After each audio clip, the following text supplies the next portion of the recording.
At that time, the disciples came to Jesus and asked, "Who then is the greatest in the kingdom of heaven?" He called a little child to him and placed the child among them. And he said, "Truly I tell you, unless you change and become like little children, you will never enter the kingdom of heaven. Therefore, whoever takes the lowly position of this child is the greatest in the kingdom of heaven. And whoever welcomes one such child in my name welcomes me. If anyone causes one of these little ones, those who believe in me, to stumble, it would be better for them to have a large millstone hung around their neck and to be drowned in the depths of the sea. Woe to the world because of the things that cause people to stumble. Such things must come, but woe to the person through whom they come. If your hand or your foot causes you to stumble, cut it off and throw it away. It is better for you to enter life maimed or crippled than to have 2 hands or 2 feet and be thrown into eternal fire. And if your eye causes you to stumble, gouge it out and throw it away. It is better for you to enter life with 1 eye than to have 2 eyes and be thrown into the fire of hell. See that you do not despise one of these little ones, for I tell you that their angels in heaven always see the face of my Father in heaven.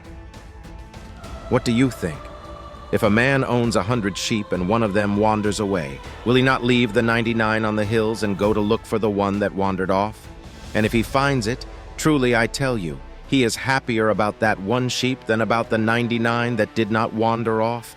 In the same way, your Father in heaven is not willing that any of these little ones should perish. If your brother or sister sins, go and point out their fault just between the 2 of you. If they listen to you, you have won them over. But if they will not listen, take 1 or 2 others along, so that every matter may be established by the testimony of 2 or 3 witnesses. If they still refuse to listen, tell it to the church. And if they refuse to listen even to the church, treat them as you would a pagan or a tax collector. Truly I tell you, whatever you bind on earth will be bound in heaven, and whatever you loose on earth will be loosed in heaven. Again, truly I tell you that if 2 of you on earth agree about anything they ask for, it will be done for them by my Father in heaven. For where 2 or 3 gather in my name, there am I with them." Then Peter came to Jesus and asked, "Lord, how many times shall I forgive my brother or sister who sins against me? Up to 7 times. Jesus answered, "I tell you, not 7 times, but 77 times. Therefore, the kingdom of heaven is like a king who wanted to settle accounts with his servants. As he began the settlement, a man who owed him 10,000 bags of gold was brought to him.